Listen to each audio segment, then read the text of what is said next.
उपमुख्यमंत्री सुनेत्र पवारांनी आज पदभार स्वीकारला। मंत्रालयामध्ये जाऊन त्यांनी पदभार स्वीकारला।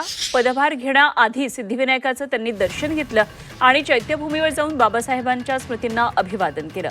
उपमुख्यमंत्री सुनेत्र पवारांनी आज मंत्रालयात आपल्या पदाचा कार्यभार स्वीकारलाय, पदभार स्वीकारलाय। यावेळी प्रफुल्ल पटेल, छगन भुजबळ यांच्यासह राष्ट्रवादीचे सर्वच नेते उपस्थित होते आणि पदभार स्वीकारण्यापूर्वी सुनेत्र पवारांनी आज सिद्धिविनायकाचं दर्शन घेतलं। आपण या 6 दृश्यांच्या माध्यमातून पाहूया सुनेत्र पवार यांचा आजचा दिवस हा आतापर्यंत नेमका कसा होता ते। आजची सकाळ सिद्धिविनायकाच्या दर्शनाने त्यांनी सुरुवात केली। त्यानंतर बाबासाहेबांच्या स्मृतींना अभिवादन करण्यासाठी चैत्यभूमीवर पोहोचल्या। त्यानंतर पक्ष कार्यालयामध्ये त्या गेल्या। अनेक नेते मंडळी त्यांची प्रतीक्षा या ठिकाणी करत होते। त्यानंतर मंत्रालयामध्ये जाऊन महापुरुषांच्या प्रतिमांना अभिवादन केलं, पुष्पहार अर्पण केला। त्यानंतर अजित पवारांनी ज्या केबिनमधून सगळा कार्यभार आतापर्यंत उपमुख्यमंत्री पदाचा पाहिला त्या दालनामध्ये त्या आल्या, खुर्चीला नमस्कार केला आणि या ठिकाणी त्यांनी हा पदभार स्वीकारला। त्यानंतर राष्ट्रवादीची महत्त्वाची एक बैठक होती, या बैठकीला त्यांनी हजेरी लावली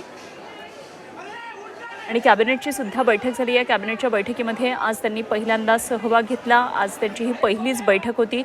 जसं काही वेळापूर्वी मुख्यमंत्री देवेंद्र फडणवीस यांनी सांगितलं की आज केवळ शब्दसुमनांनी त्यांचं स्वागत करण्यात आलं। शोकप्रस्ताव होता आणि सगळ्यांसाठीच हा अत्यंत दुःखद असं खरं तरी कॅबिनेटची बैठक म्हणावी लागेल, कारण आज अजित पवारांना सगळेच जण मिस करत होते।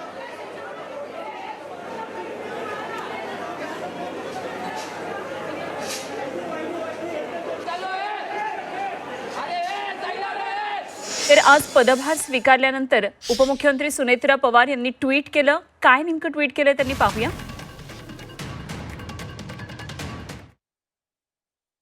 तर आज महाराष्ट्र राज्याच्या उपमुख्यमंत्री पदाची जबाबदारी स्वीकारत असताना विश्वासाची, कर्तव्याची आणि त्यागाची जाणीव सुद्धा आहे।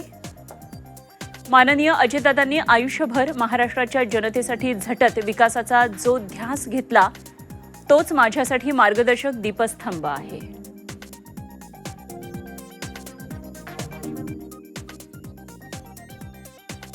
सुनेत्र पवार म्हणतात, दादांची कार्यशैली, निर्णय क्षमता आणि लोकांशी असलेले आत्मीय नाते हेच बळ घेऊन मी पुढील वाटचाल करणार आहे।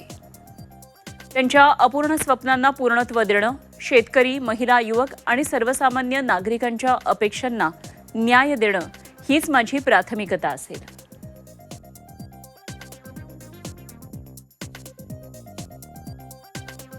दादांची जागा कोणीच घेऊ शकत नाही, पण त्यांच्या विचारांचा वारसा जपण्याचा आणि अधिक सक्षम महाराष्ट्र घडवण्याचा प्रामाणिक प्रयत्न मी नक्की करेन।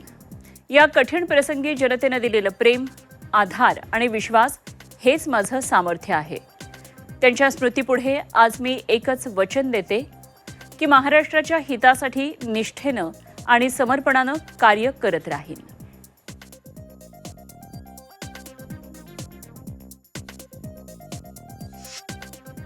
तर उपमुख्यमंत्री पदाचा पदभार स्वीकारल्यानंतर मंत्रालयातील अजित पवार यांच्या केबिनमध्ये प्रतिमेला अभिवादन करताना उपमुख्यमंत्री सुनेत्रा अजित पवार ह्या भावूक झाल्या। पार्थ पवारही या ठिकाणी भावना विवश झालेले पाहायला मिळाले।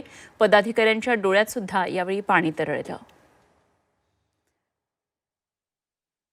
आज असे भावूक करणारे अनेक क्षण खरं तर सुनेत्रा पवार आणि पार्थ पवार यांना अनुभवायला मिळाले। अजित पवार सातत्यानं जनतेसाठी झटत राहिले। सकाळपासून अगदी रात्रीपर्यंत जनतेच्या कामासाठी सातत्यानं वाहून घेतलेले अजित पवार अनेकदा आपण पाहिलेले आहेत आणि ज्या केबिनमधून, ज्या कार्यालयामधून त्यांच्या सहकाऱ्यांबरोबर, त्यांच्या नेते मंडळींबरोबर त्यांनी संवाद साधला, या सगळ्याच ठिकाणी अजित पवार यांच्या आठवणीनं हे सगळेजण आज भावना विवश झालेले आपल्याला या दृश्यांमध्ये पाहायला मिळतात। सुनेत्रा पवार यांनी उपमुख्यमंत्री पदाचा आज पदभार स्वीकारला। मंत्रालयामध्ये जाऊन त्या उपमुख्यमंत्री पदाच्या खुर्चीवर विराजमान झाल्या आणि त्यावेळी पार्थ पवार यांना अश्रू अनावर झाले। अजित पवार यांच्या आठवणींनी पार्थ पवार यावेळी भावूक झाल्याचं पाहायला मिळालं। उपमुख्यमंत्री अजित पवार यांच्या दालनामध्ये आता इथून पुढे उपमुख्यमंत्री सुनेत्रा पवार काम पाहणार आहेत आणि आज या पदाचा कार्यभार स्वीकारत असताना, पदभार स्वीकारत असताना आधी त्यांनी खुर्चीला नमन केलं, त्यानंतर टेबलला नमस्कार केला आणि हे सगळं पाहून सगळ्यांच्याच डोळ्यामध्ये अश्रू तरळले। तर त्यांच्या मागे उभे असलेले त्यांचे चिरंजीव अजित पवार यांचे मोठे पुत्र पार्थ पवार सुद्धा भावूक झालेले पाहायला मिळाले.